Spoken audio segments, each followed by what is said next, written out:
Разгледување на понуда да се подкупи Вселенскиот патријарх Вартоломеј да издействува признавање на МПЦ, одавање државни тајни, критики на регионални и светски велесили, прифаќање на македонска територија да се стационира странска војска, давање телефонски броеви на високи странски дипломати и размислување за бизнис од чоколади. Во разговорите со 20 руски комедијанти кои лажно се представиле како поранешниот украински претседател Порошенко и генералниот секретар на НАТО Јенс Столтенберг, премиерот Заев најотворено зборува за многу чувствителни теми и изнесува мислења кои може да бидат протолкувани како дипломатски скандали од прв ред. Во трите последователни разговори кои се случиле во август минатата и во јануари, односно април оваа година, според познавачите на дипломатските правила, Заев ги нарушил дипломатските протоколи за меѓудржавна комуникација, а со тоа и тајноста на строго доверливите информации кои не смел без проверка да ги изнесува во телефонски разговор. Пред лажниот Столтенберг, македонскиот премиер отворено ги критикува Турција и Русија и го нуди полигонот Кривола гратис за користење на странски армии. Мислејќи дека зборува со првиот човек на НАТО, Заев вели дека е многу исплашен поради идејата на Србија и Косово да разменуваат територии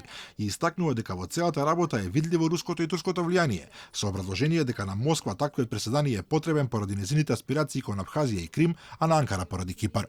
Во текот на разговорот со лажниот Порошенко, пак руските шегаџи го советуваат Заев да му даде подкуп на Вселенскиот патријарх Вартоломеј за автокефалност на МПЦО. Комедијантот истакнува дека проблемот на Украинската црква бил решен со донација од 100.000 евра за Вартоломеј, на што Заев одговара дека тоа не е проблем и дека би можело да биде завршено. Во врска со ова, тој и на денешната пресконференција истакна дека никогаш не бил спорен ниту скриен неговиот став со давање на конкретни придонеси и подршка за МПЦ и како што вели и останатите делови од објавените разговори само ги потврдуваат ставовите кои тој ги застапува кога се интересите на Македонија во прашање. Потоа рускиот алијас на Порошенко објаснува дека би сакал својот бизнис од чоколади да го прошири преку изградба на фабрики во Македонија, на што македонскиот премиер се нуди да помогне не само како официјално лице, туку и приватно.